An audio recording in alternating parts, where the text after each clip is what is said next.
When 71-year-old Martha and 73-year-old Frank walked into the remote mountain cabin they inherited from a stranger, they expected dust and memories, not a hidden vault containing $295 million in forgotten fortune.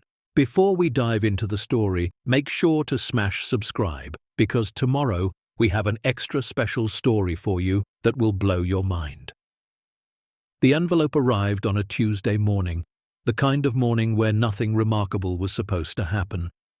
Martha Collins stood at the mailbox outside their small rental apartment in Whitefish, Montana, wearing a threadbare cardigan that had seen better decades.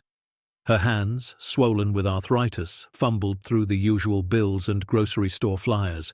Then she stopped. A cream-colored envelope, heavy stock paper, with a law firm's return address embossed in dark blue ink. Her heart skipped. Nothing good ever came in fancy envelopes. Not for people like her. Inside the cramped apartment that smelled of coffee and old carpet, Frank sat at their worn kitchen table, reading glasses perched on his nose, going through their monthly budget for the third time that week. 73 years old, retired postal carrier, back-bent from 4 decades of carrying mail through Montana winters. His hands shook slightly as he wrote numbers in the margins of their checkbook. Social Security wasn't stretching like it used to. "Martha?" he called out when he heard the door close. "Anything important?" She didn't answer right away, just stood there holding the envelope like it might explode. Frank turned in his chair, saw her face, the color draining from her cheeks. His stomach dropped. "What is it?" he asked, standing slowly, his knees protesting. Martha walked to the table and sat down hard. "It's from a law firm in Missoula." She turned the envelope over, fingers trembling. "Why would a law firm be writing to us?"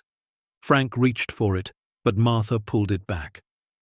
She took a breath, slid her finger under the seal, and carefully opened it.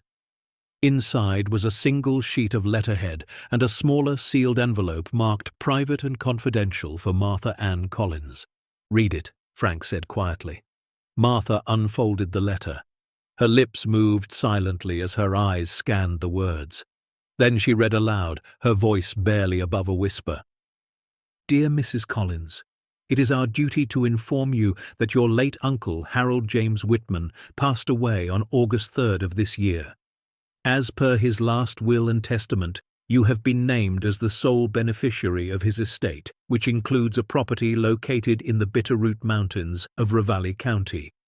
We understand you may not have been in recent contact with Mr. Whitman.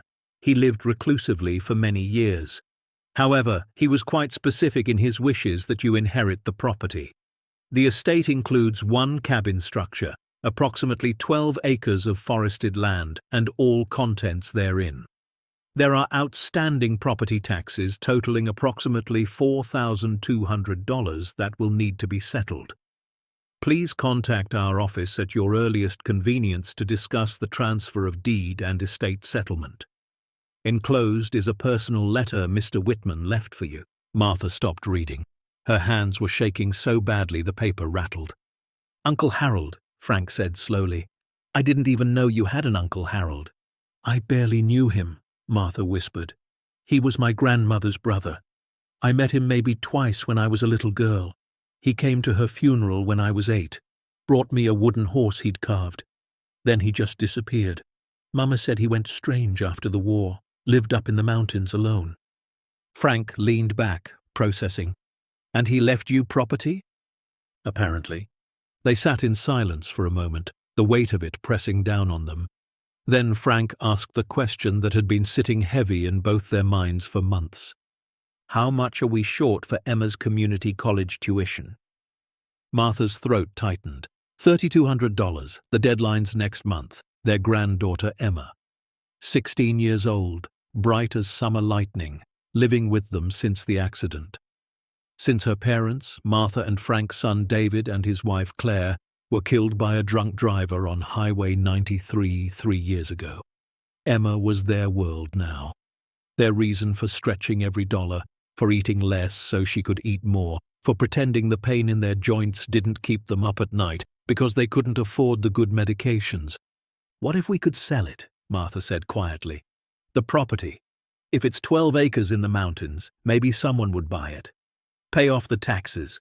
Get a little extra for Emma. Frank reached across the table and took her hand. Opened the other letter. Martha picked up the smaller envelope. Her name was written on it in careful, old-fashioned script. She opened it slowly. Inside was a single page, handwritten. Dear Martha, I know you don't remember me well. You were just a child when we last spoke, but I remember you. At your grandmother's funeral, you asked me why people had to die. I told you I didn't know, but that the important thing was what we left behind. You said you wanted to leave behind something good. You were 8 years old and you already understood what most people never learn. I've lived alone for 52 years. I've carried things no one should carry, protected things no one else would protect. I'm tired now, and I'm dying. The doctors say I have maybe 3 months. I spent my life making sure certain things didn't fall into the wrong hands. Now I'm trusting you. Not because you're blood, though you are, but because I've watched you from a distance. I've read your letters to your grandmother before she passed. I know you're good people. The cabin is yours. The land is yours. What's beneath is yours. Do with it what your conscience tells you. I hope I chose right. Harold. Martha's hands dropped to the table. Frank stared at her. What's beneath? He asked. I don't know. They spent the rest of that day in a fog. Frank called the law firm, spoke with a woman named Patricia, who confirmed everything. The cabin was theirs if they wanted it. She warned them it was remote, no neighbors for miles, no paved roads, barely accessible in winter. Several other relatives had been contacted first, and all had declined. Too much trouble, she said, too far from anywhere. When Emma came home from her shift at the grocery store that evening, her backpack heavy with textbooks she'd checked out from the library, because they couldn't afford to buy them, Martha and Frank sat her down at the kitchen table. Baby, Martha started, we need to tell you something. Emma's face immediately tensed. Her dark hair was pulled back in a ponytail. Her eyes, Frank's eyes, carried worry too old for 16. What's wrong? She asked. Are you sick? Is it money? Frank smiled gently. No, sweetheart, it's actually something good. Maybe. We inherited property. Emma blinked. What? They explained everything. The letter, Uncle Harold, the cabin in the mountains, 12 acres, something hidden beneath, the outstanding taxes, the possibility of selling it. Emma listened, her expression shifting from confusion to curiosity to something else. Hope, maybe. Can we go see it? She asked. Martha hesitated. It's far, baby. 90 miles from here up in the Bitterroots. The lawyer said it's pretty isolated. But it's ours? Emma pressed. Like actually ours? If we pay the taxes, Frank said. Emma stood up, walked to the window, and stared out at the parking lot of their apartment complex. Martha and Frank watched her. They knew that look. She'd been accepted to the community college, 50 miles away in Kalispell, wanted to study biology, maybe become a veterinarian someday. But the tuition, even for community college, was crushing them. She'd been talking about taking a gap year, working full-time instead, breaking their hearts quietly. She turned back to them. If we could sell it, even for a little bit, I could pay my own tuition. You could fix the car, maybe get your medications without splitting the pills. Martha's eyes filled. We're not letting you give up school, baby. Then let's go look at it, Emma said firmly. Maybe it's worth something. Maybe it's nothing. But we won't know unless we look. The next Saturday, the three of them loaded into Frank's 1998 Ford Ranger, the truck's odometer reading 212,000 miles. They packed sandwiches, thermoses of coffee, a printed map, because cell service would disappear once they left the main highway. The morning was cold, early October, the kind of mountain cold that bites through layers. Frank drove.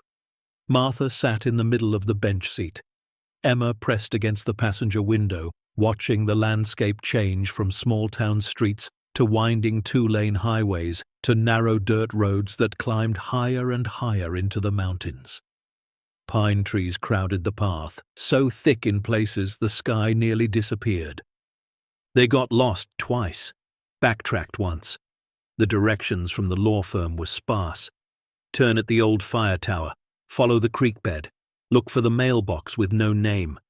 "This is insane," Frank muttered as the truck bounced over ruts that could swallow a tire. "We should turn back." "Just a little further," Martha said, though she wasn't sure why. Something pulled her forward. Maybe it was desperation. Maybe it was Harold's letter.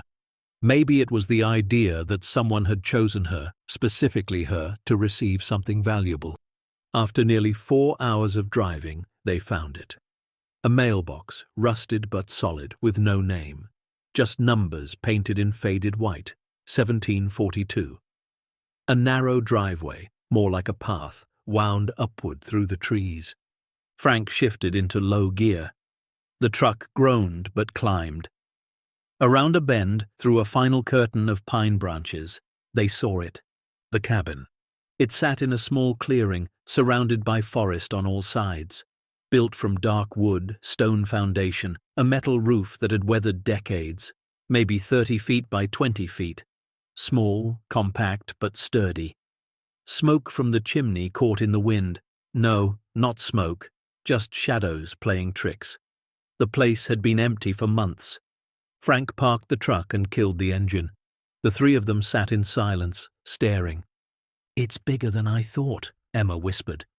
"It's smaller than I hoped," Frank said. Martha said nothing. She was looking at the solar panels on the roof, old but functional. The reinforced front door. The neat stack of firewood under a tarp beside the porch. This wasn't an abandoned shack. This was a fortress disguised as a cabin. They climbed out. The air was thinner up here, colder, carrying the scent of pine sap and mountain stone. Their boots crunched on gravel as they approached the front door. Frank tried the handle. Locked.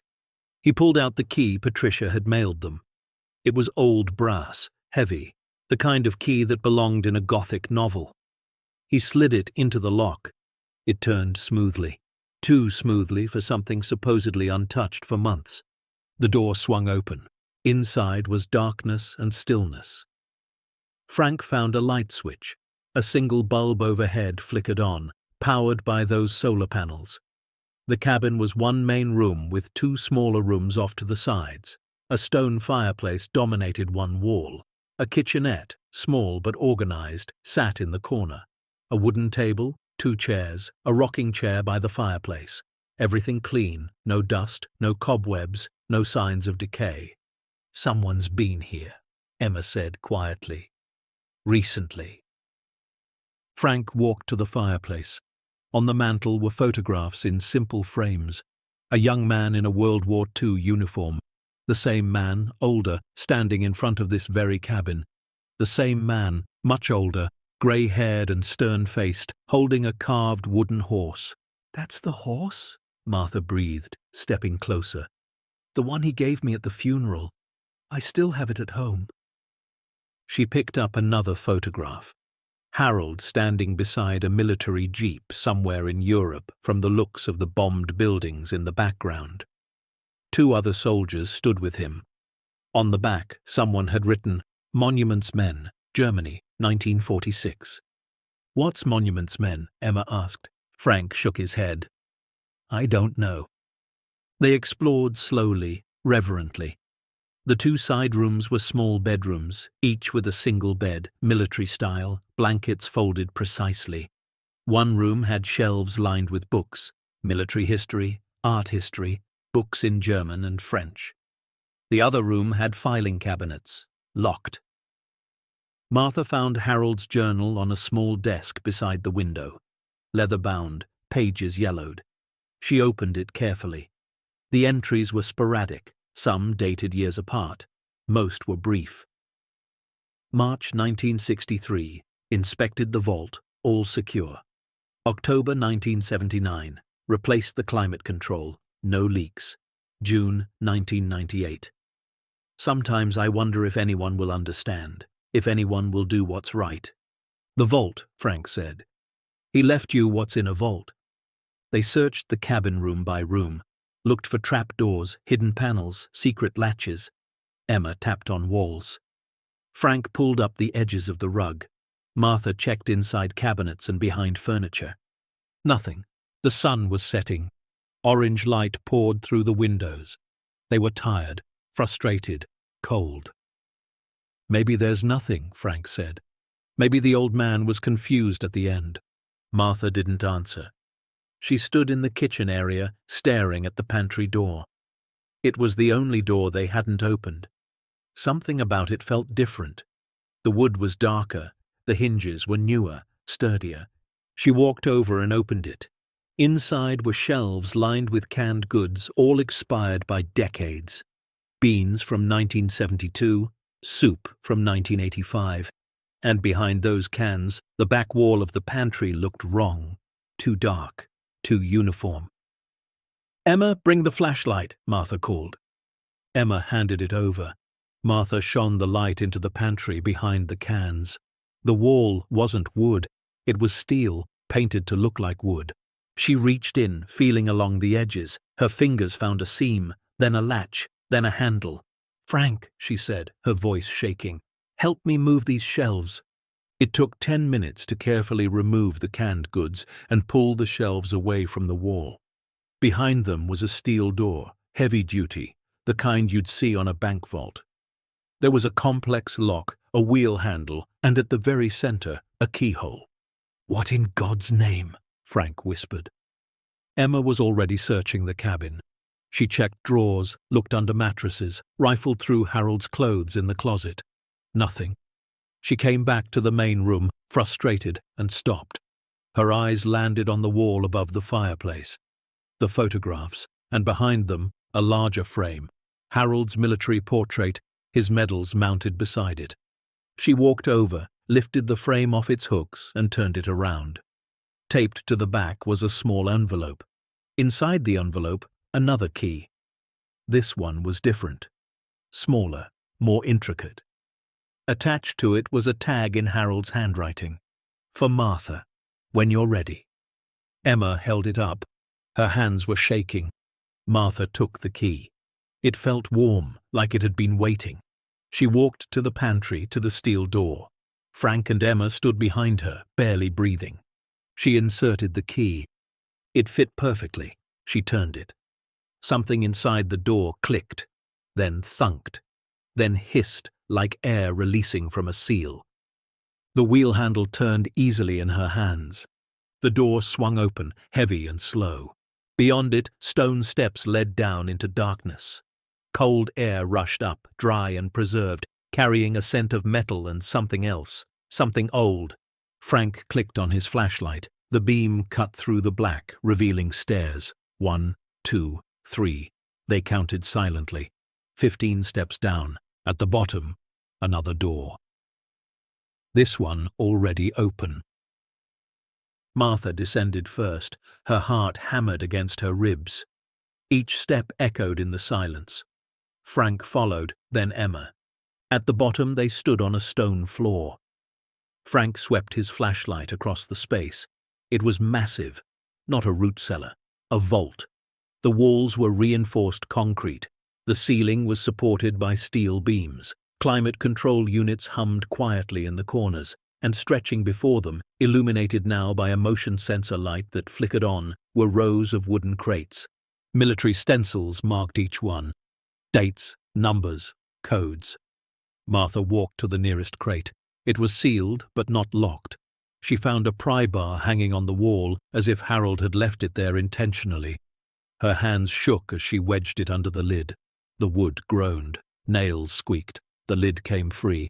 Inside, stacked in neat rows with paper bands still intact, were bundles of cash. $100 bills, older designs from the 1960s and 70s. Each bundle marked $10,000. She counted quickly. 10 bundles. $100,000 in one crate. Frank's flashlight swept the room. There were at least 20 crates just in this first room. "Oh my God," Emma breathed. Martha stumbled backward. Frank caught her.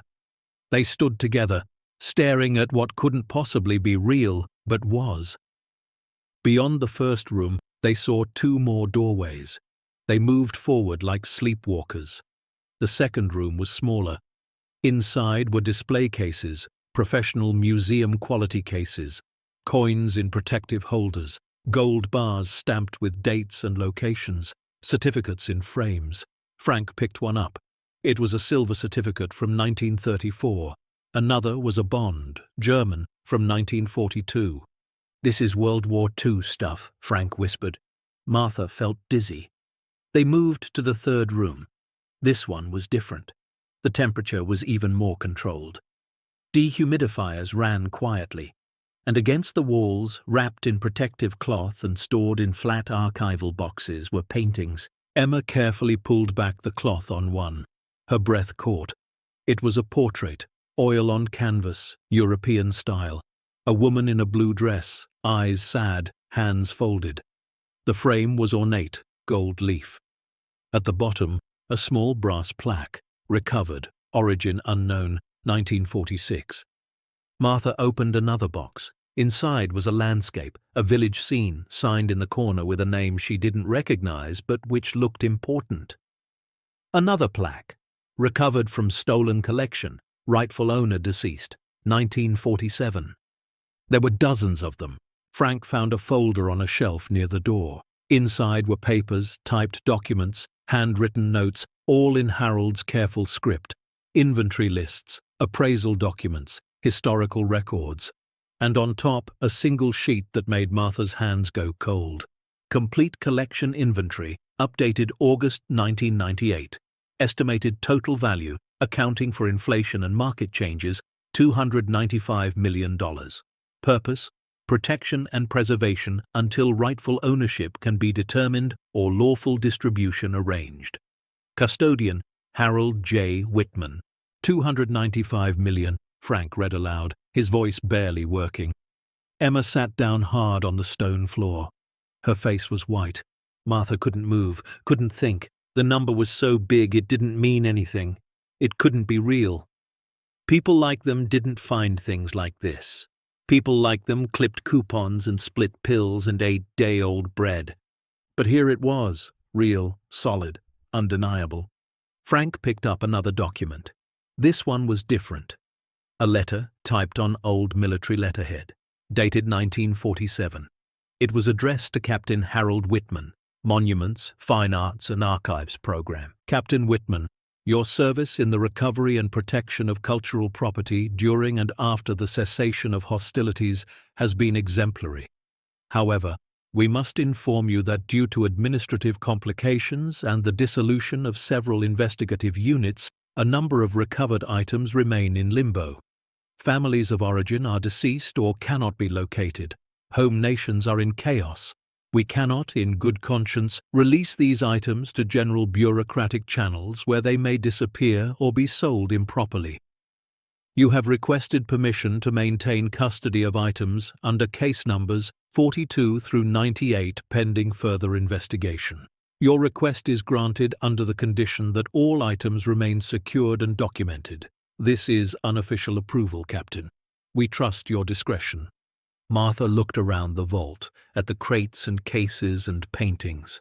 Harold had spent 50 years protecting all of this, hiding it from the world because he didn't trust the world to do right by it. And now he'd given it to her. "Why?" she whispered to the empty air. "Why me?" Frank put his arm around her. "I don't know, but we need to figure out what to do." They stood there in the underground vault, a retired postal worker, a retired cafeteria lady, and a teenage girl, surrounded by more money than they'd see in 100 lifetimes. Surrounded by history, by responsibility, by choices that would change everything. Above them, the Montana night pressed down on the cabin. The wind moved through the pines, and somewhere in the darkness, hidden among the trees, a pair of headlights flickered off. Someone had followed them up the mountain. Someone who'd been watching. Someone who already knew what was buried beneath that cabin floor. And they weren't interested in doing the right thing. Martha didn't sleep that night. None of them did. They drove back down the mountain in silence, the truck's headlights cutting through darkness so complete it felt like falling through space. Frank gripped the steering wheel with white knuckles. Emma sat pressed against the passenger window, her reflection ghostly in the glass. And Martha held Harold's journal against her chest like a shield, like something that might protect her from what they'd found. When they finally pulled into the apartment parking lot just after midnight, the fluorescent lights buzzing overhead felt harsh and wrong. The world looked different now, smaller somehow. Or maybe they just saw it differently, knowing what they knew, carrying what they carried. Inside, Martha made coffee even though it was the middle of the night. Her hands shook as she measured the grounds. Frank sat at the kitchen table and spread out every document they'd brought from the vault. Inventory lists, appraisal sheets, Harold's military records, photographs of recovered artwork, letters written in German and French with English translations paperclipped to them. Emma opened her laptop and started searching. Monuments Men, World War II. Her fingers flew across the keyboard, the blue light from the screen making her look even younger than 16. They worked in silence for an hour, then 2. Slowly, piece by piece, Harold's story emerged from the fragments. Harold James Whitman had enlisted in 1942, right after Pearl Harbor. He was 23 years old, a school teacher from Butte, Montana, with a degree in art history from a small college in Minnesota. By 1944, he'd been recruited into a special unit called the Monuments, Fine Arts and Archives Program. People called them the Monuments Men. Their job was to protect cultural treasures during the war and recover artwork stolen by the Nazis. "Mama," Emma said quietly, looking up from her laptop, "there's a movie about them, books. They were real. They saved thousands of pieces of art." Frank found a letter Harold had written but never sent. It was dated December 1946, addressed to his mother.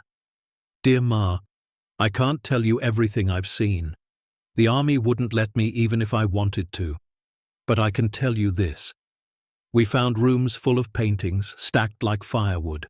We found churches stripped bare. We found families who had nothing left except the memory of what was taken from them. Some of the boys in my unit, they wanted to send everything to museums. Let the experts handle it. But I saw what happened when we did that. Things disappeared, got sold to private collectors, ended up in the wrong hands. So I kept some. The ones nobody else would protect. The ones from families that don't exist anymore. I know it's not exactly by the book, Ma, but sometimes doing the right thing means breaking the rules. I hope you understand. I hope God understands. I'll be home soon. Your son, Harold." Martha wiped her eyes. Frank reached across the table and squeezed her hand. "He wasn't stealing," Frank said. "He was saving it." "But from who?" Emma asked. "And for how long?" Martha opened Harold's journal to a page marked with a faded ribbon. The entry was dated July 1973. "Tried again today to trace the Herman family. Their painting, The Woman in Blue, was in my care for 27 years now. Finally got a response from the International Tracing Service. The entire family perished at Auschwitz. Mother, father, 3 children, ages 4, 7, and 9. There's no one left to return it to. The painting is beautiful. The woman looks like she's waiting for something. Maybe she's still waiting. Maybe she'll always wait. I don't know what to do with her. If I give her to a museum, she becomes property. Transaction. If I keep her, at least she's honored. At least someone remembers the family who loved her once. I think I'll keep her a while longer." Emma's voice was barely a whisper. He was protecting them, not just the art, the memory. They read through more entries. Harold had spent decades trying to trace rightful owners. He'd written letters to agencies in 6 countries. He'd hired private investigators with his own money. He'd driven across America to interview aging survivors and their children. And when he found people, He returned things: paintings, jewelry, photographs. There were thank you letters in the files, brittle with age, photographs of tearful reunions, Harold standing in the background, always in the background, never wanting credit.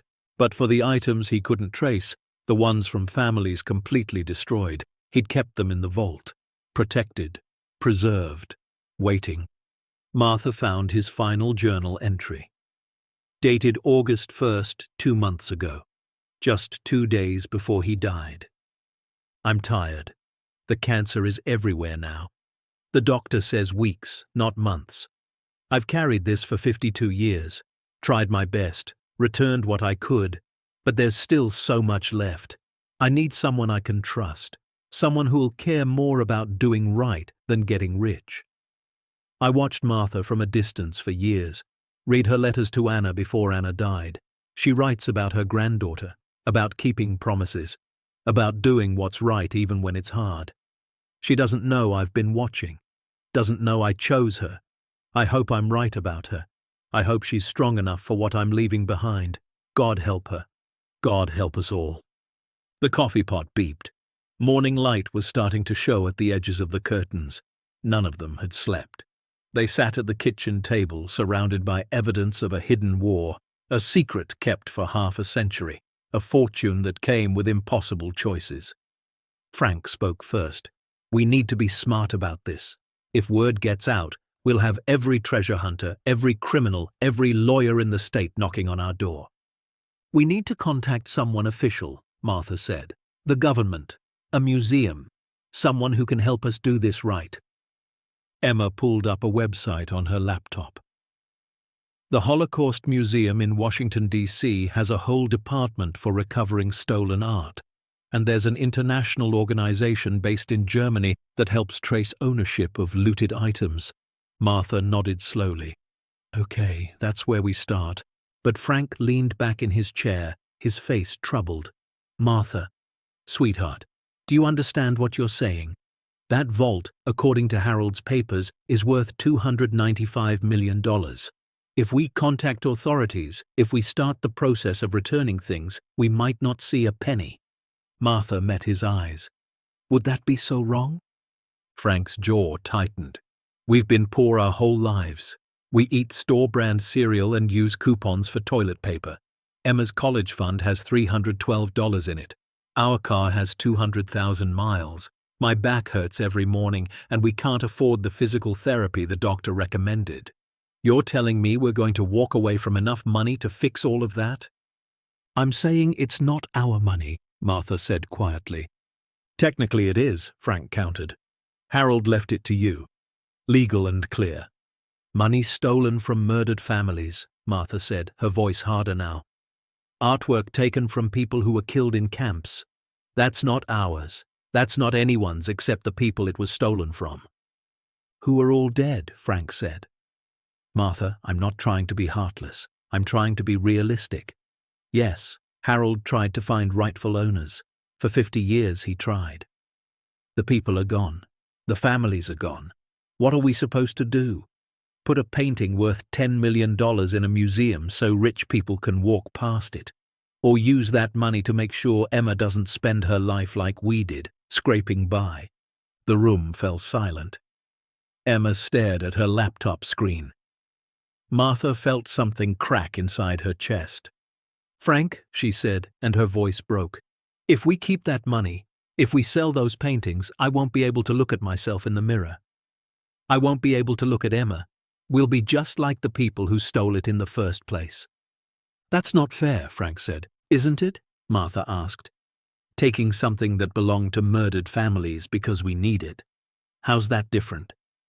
Because we're not Nazis, Frank said, his voice rising. We're not thieves. We're people who got lucky. People who finally caught a break after 73 years of nothing but bad luck and hard work. Emma closed her laptop.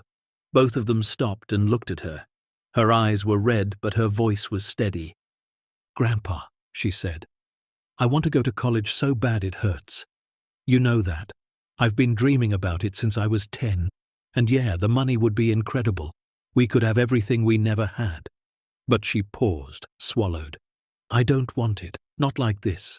Not if it means becoming the kind of person who looks at someone else's suffering and sees an opportunity. Frank stared at his granddaughter. His eyes filled. "How'd you get so wise?" he whispered. "You raised me," she said simply. Frank put his head in his hands. For a long moment, the only sound was the kitchen clock ticking on the wall. Then he looked up at Martha. "Okay," he said. "Okay. We do it right.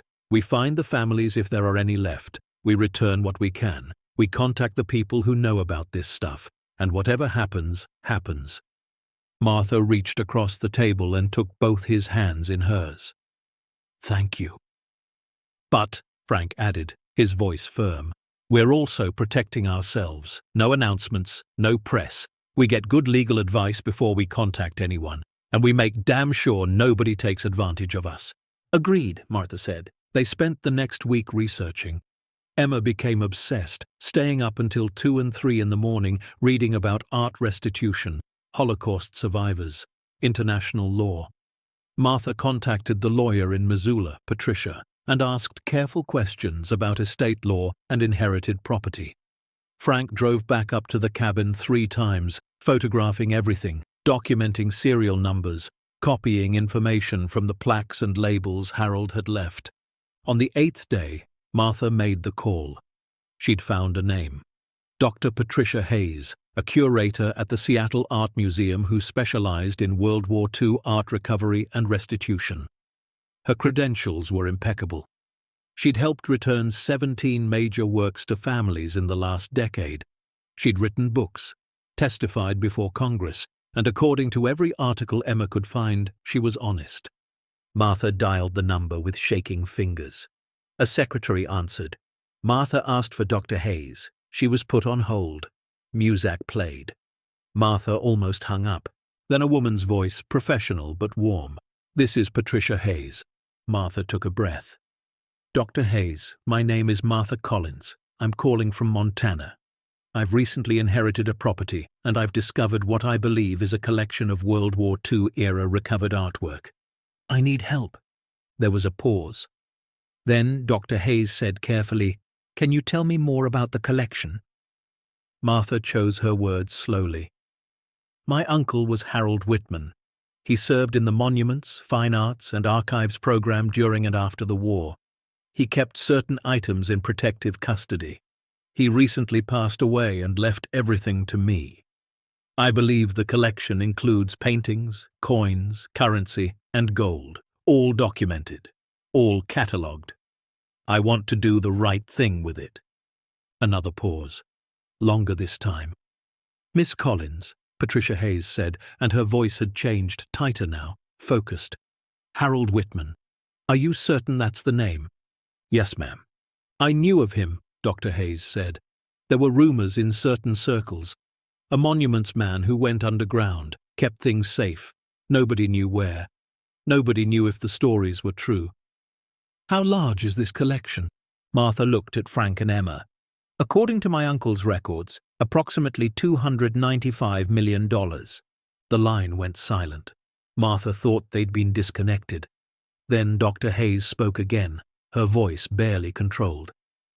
"Mrs. Collins, I need you to listen to me very carefully. Do not tell anyone else about this. Do not photograph anything and post it online. Do not contact local authorities. Do you understand?" Martha's stomach dropped.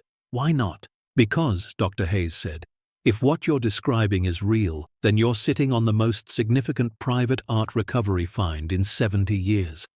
And there are people, bad people, who've spent decades looking for collections like this. Collectors who don't care about rightful ownership. Dealers who work in black markets.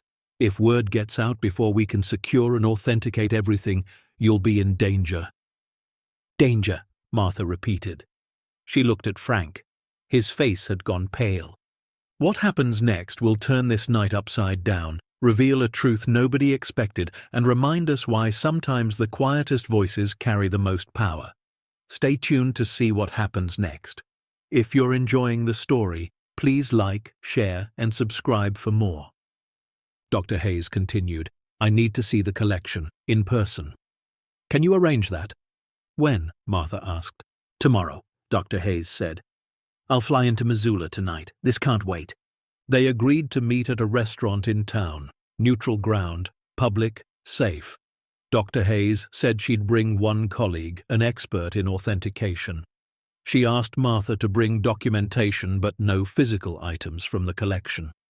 The next afternoon, Martha and Frank sat in a booth at the back of Finnegan's Diner, nursing coffee they didn't want. Emma had wanted to come, but they'd made her stay home. Too risky, Frank had said. If this goes bad, you need to be somewhere safe. At exactly 2 o'clock, 2 women entered the diner. One was in her 50s, silver hair cut short, wearing a blazer and carrying a leather briefcase. The other was younger, maybe 30s, with dark hair and tired eyes. They scanned the room, spotted Martha and Frank, and walked over. "Martha Collins?" the older woman asked. Martha nodded. "Patricia Hayes," the woman said, extending her hand. "This is Dr. Rachel Chen. She specializes in provenance research and authentication." They shook hands and sat down. Dr. Hayes wasted no time. She opened her briefcase and pulled out a yellow legal pad. "Tell me everything," she said. For the next hour, Martha did. She explained the inheritance, the cabin, the hidden vault, the crates and cases and paintings, Harold's journals, his letters, his decades-long attempt to find rightful owners. Frank pulled out his phone and showed them photos he'd taken. Dr. Chen leaned in close, zooming in on images of paintings and plaques. Halfway through, Dr. Chen made a sound, a small gasp. She zoomed in on one particular painting, the woman in blue. "Is this real?" she asked, her voice shaking. Martha nodded. "It's in the vault right now." Dr. Chen looked at Dr. Hayes. "If this is what I think it is, this is the Herman family portrait. It's been missing since 1943, listed in every database, presumed destroyed." "It's not destroyed," Martha said quietly. "Harold kept it safe. He tried to find the family. They were all killed at Auschwitz." Dr. Hayes closed her eyes for a moment. When she opened them, they were wet. "Miss Collins," she said, "if even a quarter of what you're describing is authentic, this is extraordinary. Not just historically, morally. Your uncle did something remarkable." "What do we do?" Frank asked. Dr. Hayes pulled out a document. "I need you to sign this. It's a non-disclosure agreement. It protects all of us. Then I need access to the vault. Dr. Chen and I will authenticate everything, photograph it, research provenance. Then we start the process of finding any living heirs." "And if there are no heirs?" Martha asked. "Then we follow international protocols," Dr. Hayes said. "Items get returned to countries of origin or placed in museums with full historical context. You may be entitled to a finder's fee, typically 10 to 20% of assessed value for items without direct heirs. But that's determined by courts and international agreements. It can take years." Frank did the math in his head. 10% of $295 million is $29.5 million. Even split with taxes and legal fees, it was more money than he'd ever imagined. But he looked at Martha and saw something in her face. Not greed, relief. "What about the cash?" Emma had asked before they left. "The money in the crates?" Dr. Hayes had an answer for that too. Currency from that era requires investigation. Some may have been legal seizure from Nazi accounts. Some may have been recovered from illegal operations. It depends. Again, it'll take time to determine ownership and legality. They signed the papers. 2 days later, Dr. Hayes and Dr. Chen drove up the mountain with Martha and Frank. They spent 6 hours in the vault. Dr. Chen photographed every piece. Dr. Hayes cross-referenced serial numbers and provenance records with databases on her laptop. She made phone calls to colleagues in Germany, France, Israel. By evening, she stood in the center of the vault, surrounded by decades of hidden history, and spoke quietly. 34 paintings, verified. 17 with traceable provenance to specific families. 9 from families with no surviving members. 8 still under investigation. The coins and currency appear legitimate, likely seized from Nazi accounts by Allied forces. The gold bears markings consistent with 1940s-era recovery operations. And she paused, looking at Martha. Your uncle documented everything perfectly. This is the most professionally preserved private collection I've ever seen. He was protecting it, truly protecting it. Martha felt something loosen in her chest. Harold hadn't been a hoarder or a thief. He'd been a guardian. Over the next weeks, the process began. Slowly, carefully. Dr. Hayes contacted families through international channels. A grandson in New York whose grandmother's portrait had been stolen from their home in Poland. A great-niece in Tel Aviv whose family's landscape painting had disappeared from Vienna. A second cousin in Paris whose relatives had owned a small sculpture now sitting in Harold's vault. The first family to respond was a man named David Herman, 87 years old, living in Brooklyn. He was the grandson of the family who'd owned the woman in blue painting. His father had survived the Holocaust by being sent to England on a Kindertransport in 1939. The rest of the family had died at Auschwitz. Dr. Hayes arranged a video call. Martha, Frank, and Emma sat in the cabin, laptop propped on the kitchen table. The screen flickered. An old man's face appeared. White hair, deep-set eyes, weathered face that had seen too much. Mr. Herman, Dr. Hayes said gently, I'd like you to meet Martha Collins. She's the niece of the man who protected your family's painting for over 50 years. David Herman stared at the screen. Then his eyes filled with tears. He put a hand over his mouth. The woman in blue, he whispered. My grandmother. I have one photograph of her. One. Taken at my parents' wedding. And she looks just like that painting. My father used to tell me stories. He'd say she was the most beautiful woman in Vienna. She played piano. She baked bread every Friday. She died in a gas chamber and he never got to say goodbye. Martha's throat closed. I'm so sorry, she managed. David Herman shook his head. No, don't apologize. You gave her back to us. You gave my grandmother back. Do you understand? She's not lost anymore. Someone cared enough to keep her safe. They talked for an hour. David told stories about his family. Martha told him about Harold, about the journal entries, about how hard Harold had tried to find them. By the end, everyone was crying. When the call ended, Emma looked at her grandmother.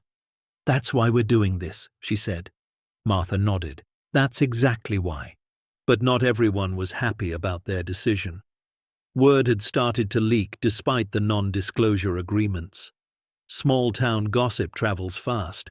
Someone at the law firm mentioned an unusual estate case. Someone at the diner overheard Dr. Hayes talking on her phone. Within 2 weeks, people knew. The details were fuzzy, but the basics were clear. Martha Collins had inherited something valuable up in the mountains.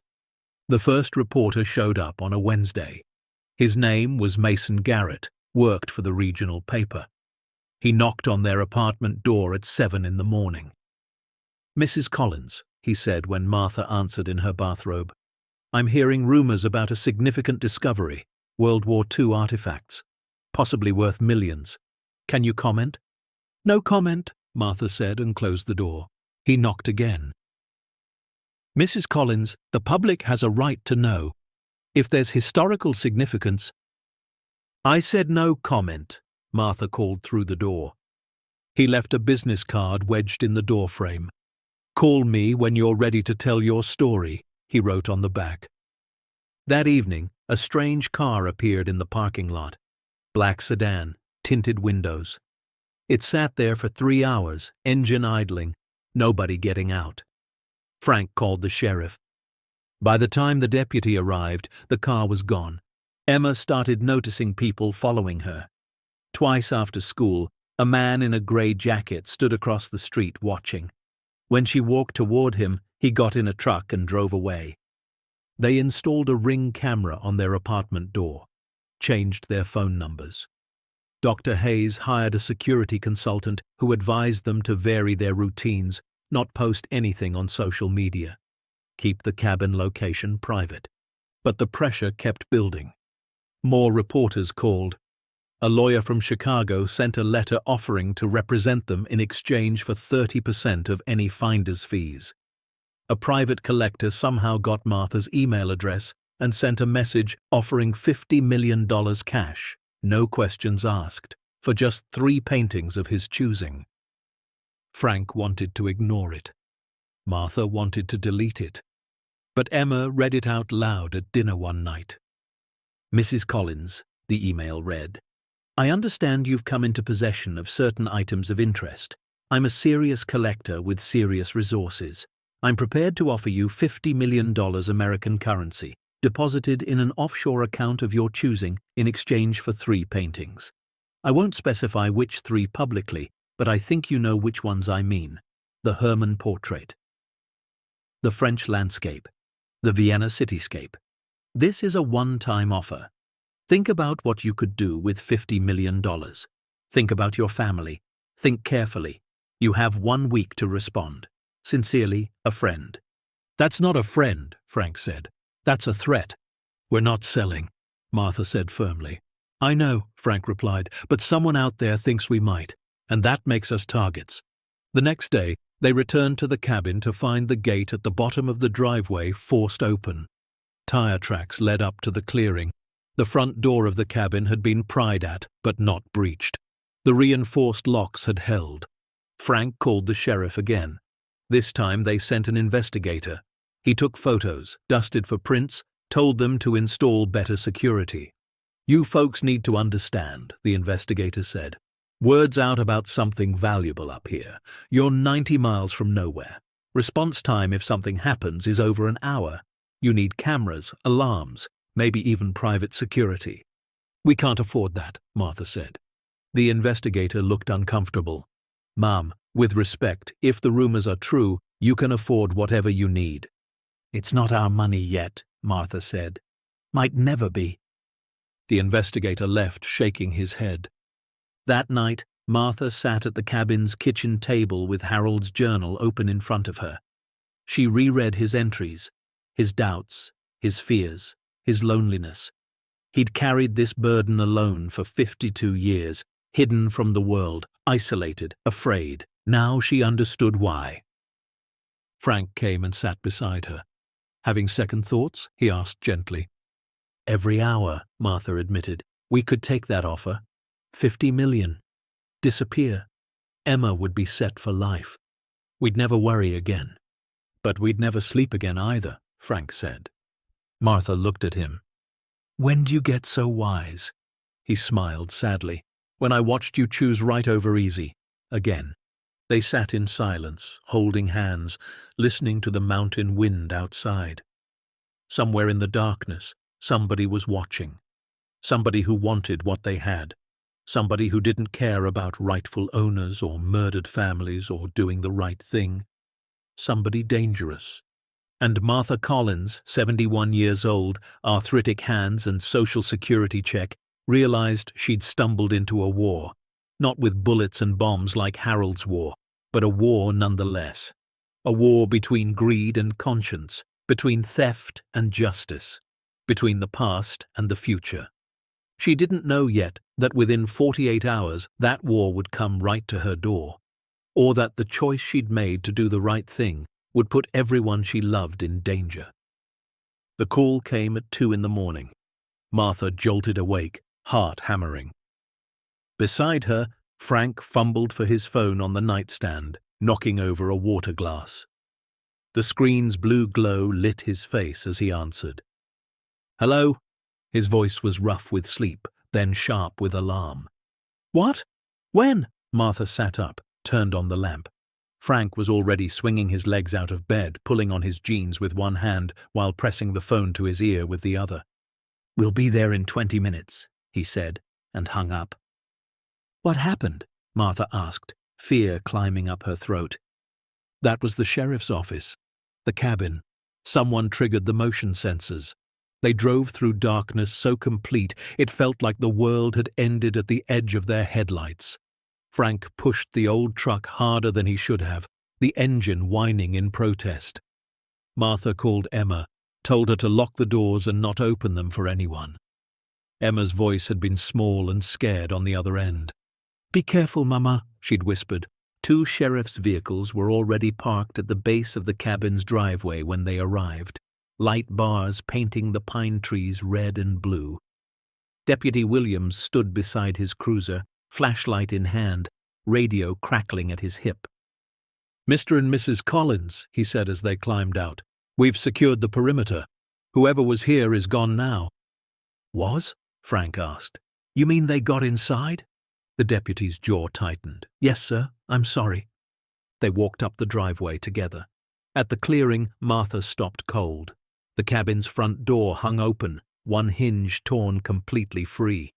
Windows were shattered, and spray painted across the stone wall in red letters 3 feet high were 2 words: "Sell out." Frank put his arm around Martha. She was shaking. Inside was worse. The furniture had been overturned, cushions slashed, books pulled from shelves and scattered. Harold's photographs were smashed on the floor, glass everywhere. The kitchen cabinets hung open, contents dumped, and in the pantry, someone had tried to get to the vault. They'd torn away the false wall, exposing the steel door, but it had held. Scratches and dents marked where they'd attacked it with crowbars or hammers, but the lock was intact. "They didn't get in," the deputy said. "That door's military grade. Would take cutting equipment to breach it." Martha picked up one of Harold's photographs from the floor. The glass was cracked across his young face in his uniform. She held it carefully like it might crumble. "Who did this?" Frank asked. Deputy Williams pulled out a notebook. "We found tire tracks, 2 vehicles. They knew about the vault. Came prepared with tools. This wasn't random vandalism, Mr. Collins. Someone sending you a message." "What message?" Martha whispered, though she already knew. "Sell," the deputy said quietly, "or next time they'll bring what they need to get through that door." They spent the rest of the night boarding up windows and documenting damage for the sheriff's report. By dawn, Martha's hands were covered in splinters and her head pounded with exhaustion. Frank sat on the porch steps, his face grey, looking every one of his 73 years. "We need to make a decision," he said. "This is getting dangerous." Martha sat beside him. The sun was rising behind the mountains, turning the sky pink and gold. Beautiful, peaceful, nothing like what she felt inside. "I know what you're going to say," she told him, "that we should take one of those offers, get the money and run." Frank shook his head. "I'm not saying run, I'm saying we need protection. Real protection, guards, lawyers, people who know how to handle situations like this." "With what money, Frank?" "We're still waiting on Dr. Hayes to finish her research. The legal process takes months, maybe years. We can't afford security." "Then we talk to that reporter," Frank said. "Mason Garrett. The one who left his card. We go public. Tell the whole story. If everyone knows, we're safer." "Or we become bigger targets," Martha countered. "Every treasure hunter and criminal in the state will know exactly where to look." "They're already looking," Frank said, gesturing to the broken door. "At least if it's public, we control the narrative. We tell people we're trying to do the right thing. Return stolen art, find families. Maybe that protection comes from people supporting us." Martha thought about David Herman's face on that video call. His tears, his gratitude. There would be more families like that. More people who'd lost everything and never thought they'd get anything back. Didn't they deserve to know hope was possible?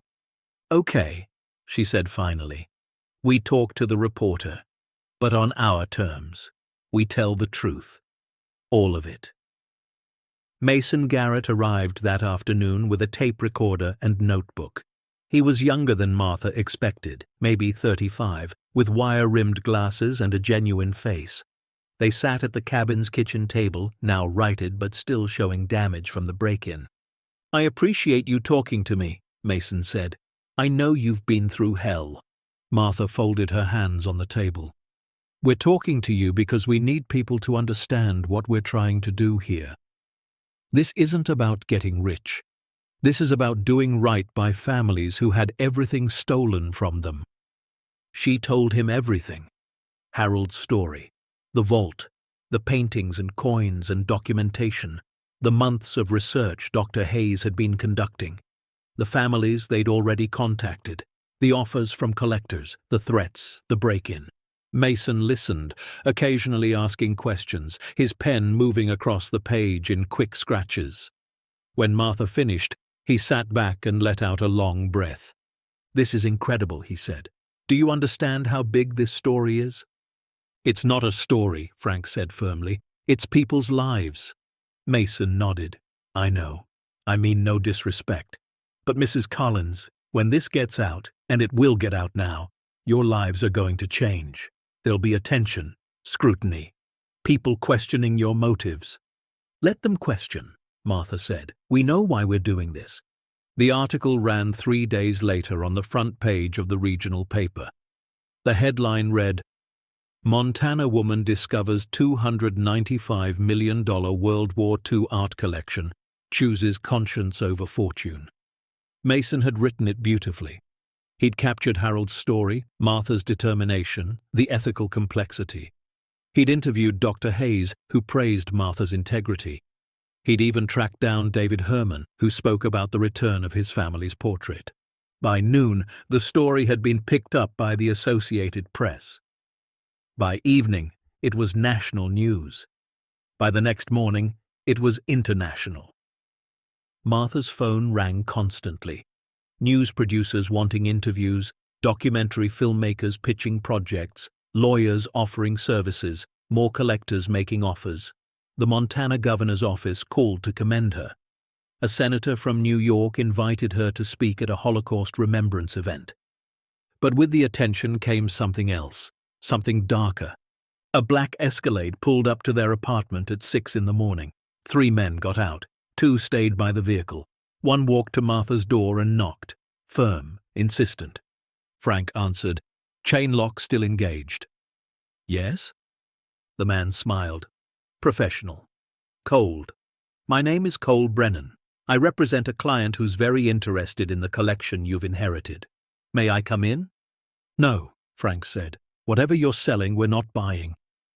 Cole's smile didn't waver. I'm not selling, Mr. Collins. I'm offering. My client is prepared to pay $75 million for access to the vault, not purchase, just access. A chance to view and potentially acquire specific items through proper channels. We're not interested, Frank said and started to close the door. Cole's hand shot out, stopping it. The movement was casual, but the threat was clear. Mr. Collins, he said, voice dropping lower, my client is a patient man, but his patience has limits. You've gone public now. You've made this complicated. There are people who don't appreciate complications. Is that a threat? Frank asked. It's a reality check, Cole replied. You're sitting on items my client has been searching for 20 years, items he's willing to pay handsomely for. Or he could wait for the legal process, for the courts and agencies to tie this up for a decade while you rack up legal fees you can't afford. Or, he paused, accidents happen, especially to elderly folks living alone. Frank's blood went cold. Get off my property. Cole stepped back, hands raised in mock surrender. Think about it. You have 48 hours. Then my client explores other options. He walked back to the Escalade. The vehicle pulled away slowly, deliberately. Frank watched until it disappeared, then closed the door and locked it. His hands were shaking. Martha came from the bedroom. Who was that? Frank told her. Martha sank into a chair, face pale. We need to call the police, she said. And tell them what? Frank asked. That a man made vague threats? Offered us money? They can't do anything. Dr. Hayes, Martha said. We call Dr. Hayes.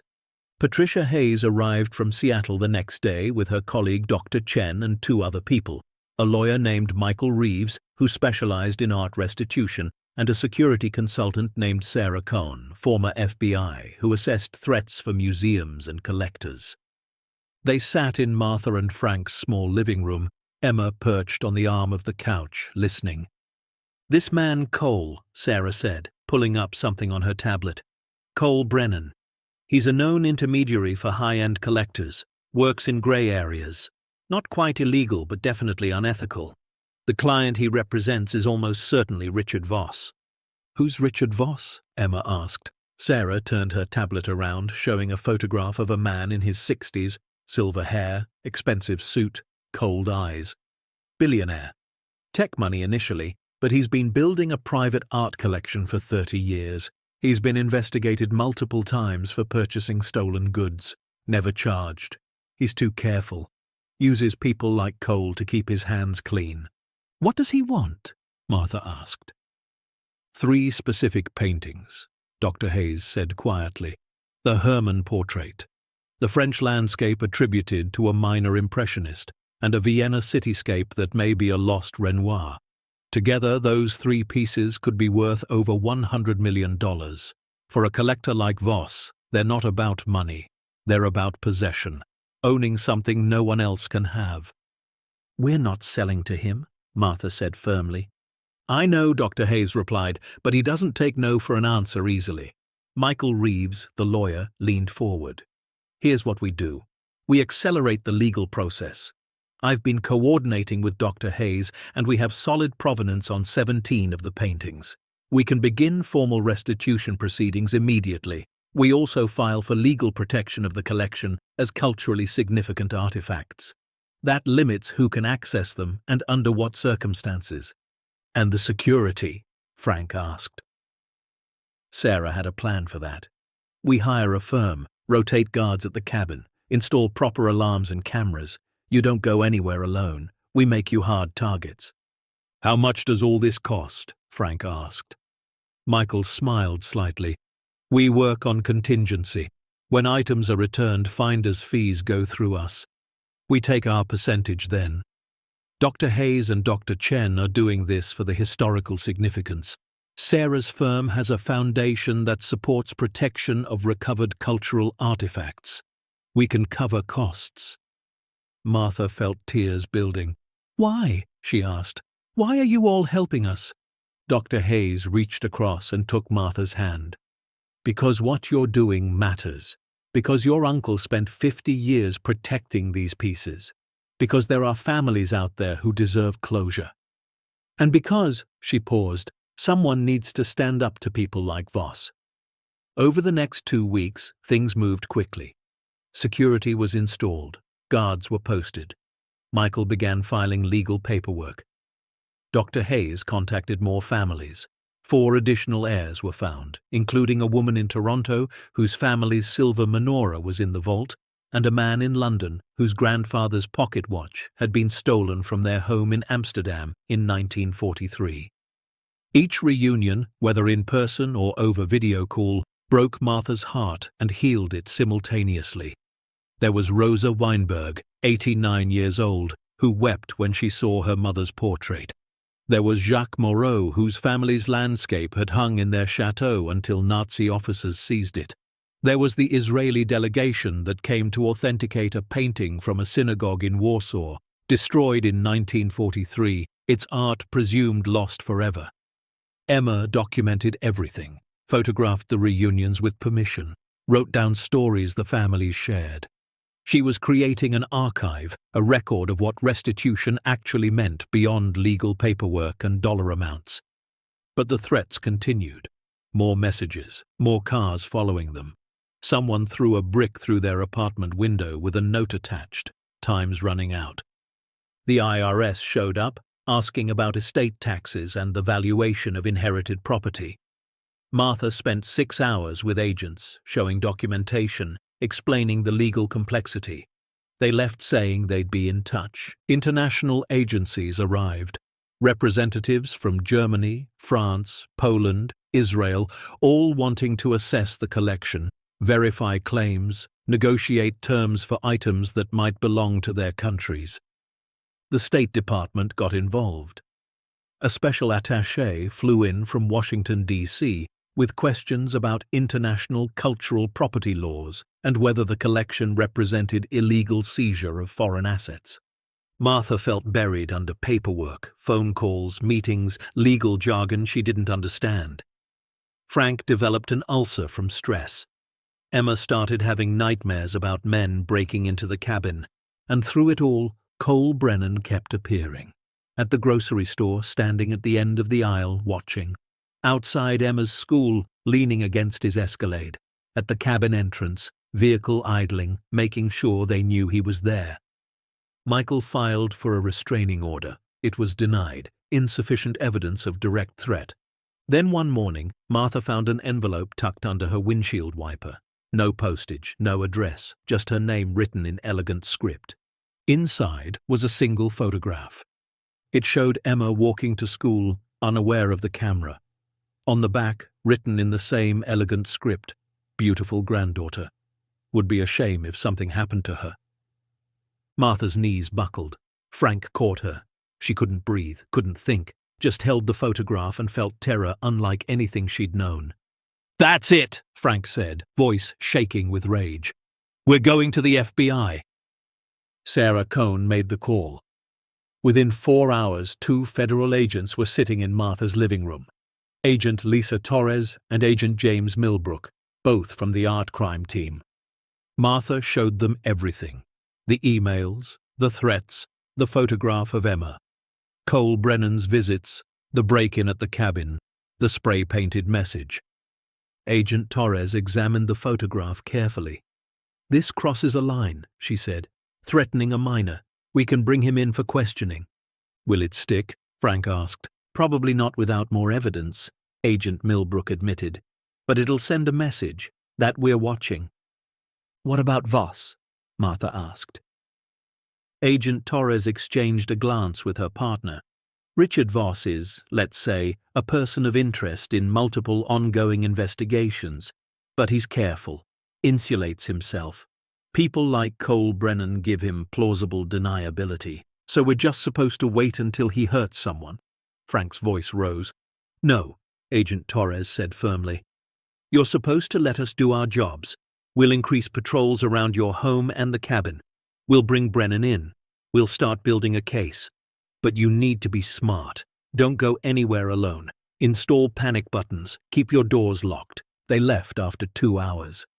Martha felt marginally better, but still terrified. She looked at Emma, curled on the couch, trying to do homework, but really just staring at the same page. "Maybe we should leave," Martha said quietly to Frank that night. "Take Emma somewhere safe. Let the lawyers handle everything." Frank shook his head. "If we run, he wins, and the families waiting for their items, they lose." Martha knew he was right, but the weight of it was crushing. She lay awake that night, listening to every sound, jumping at every car that passed. The next day brought something unexpected, something that shifted everything. Mason Garrett, the reporter, called with news. His article had gone viral, truly viral, millions of views, and people were responding, not just reading, acting. "Martha," he said, excitement in his voice. "There's a movement building. People are calling it Justice for the Vault. Social media is exploding with support for what you're doing. There are fundraising campaigns to help with legal fees. Veterans groups are offering protection.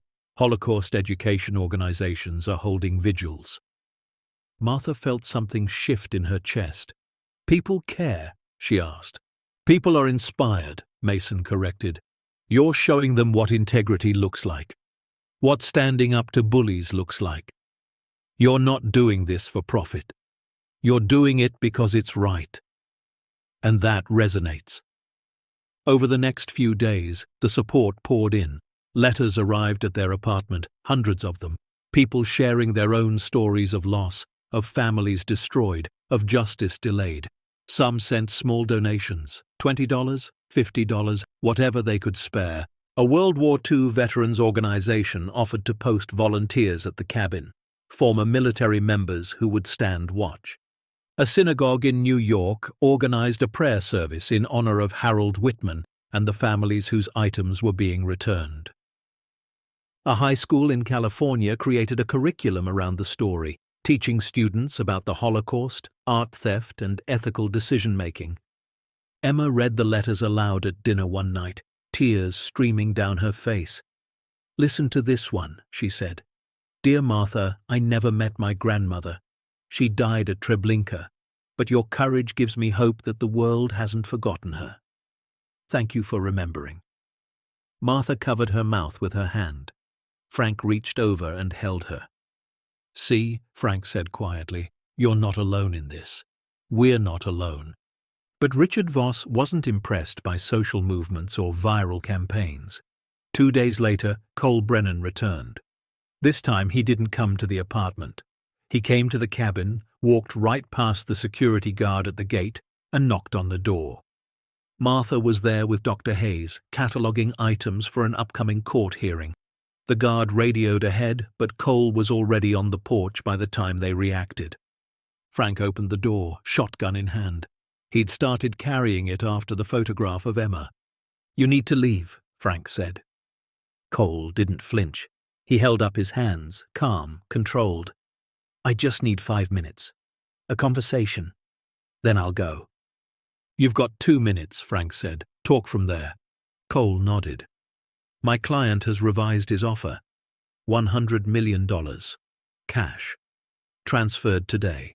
In exchange, you quietly arrange for 3 specific paintings to be sold through private channels after the legal process concludes. No one needs to know. You maintain your reputation. The families get their items. Everyone wins." "Except the families who owned those 3 paintings," Martha said, stepping into view. "They lose. They're already gone," Cole said. "Dead 70 years. Who are you really helping by being stubborn?" "Their memory," Martha said. "Their dignity. The truth." Cole's expression hardened. "Mrs. Collins, you seem like a reasonable woman. So let me be clear. My client always gets what he wants. Always. If he can't buy it, he finds other ways. The legal system can be complicated. Evidence can disappear. People's reputations can be destroyed. Accidents can happen." Frank raised the shotgun slightly. "That's enough. Leave, now." Cole smiled, not a friendly smile. Something cold. "You have 24 hours. After that, my client stops being patient. He stops being civilized, and you really, really don't want that." He turned and walked back to his vehicle. The guard made no move to stop him. Later, Frank would learn the guard had been paid $5,000 to let Cole through. He was fired immediately, replaced with someone from Sarah Cohn's trusted network. That night, Martha sat at the cabin's kitchen table with the lights off, staring at the vault door through the open pantry. Harold's burden was now hers. His 52 years of protection had become her 3 months of hell, and she was tired, bone-tired, soul-tired. Frank found her there at midnight. "You okay?" he asked. "No," she said honestly. "I'm scared. I'm exhausted. I don't know if we can win this." Frank sat beside her. "Winning isn't beating Voss. Winning is making sure those families get their items back. And we're doing that. 17 families so far, more every week." "What if something happens to Emma?" Martha whispered. "What if he follows through on his threats?" Frank was quiet for a long moment. "Then we make sure she's protected. We send her somewhere safe until this is over." "She won't go," Martha said. She was right. When they suggested it the next morning, Emma refused immediately. "I'm not running," she said. "This is our fight. All of us. Grandpa Harold trusted you, Grandma. Those families are trusting you. I'm not abandoning that because some rich guy is throwing a tantrum." "Baby, it's dangerous," Martha said. "Everything important is dangerous," Emma replied. "You taught me that."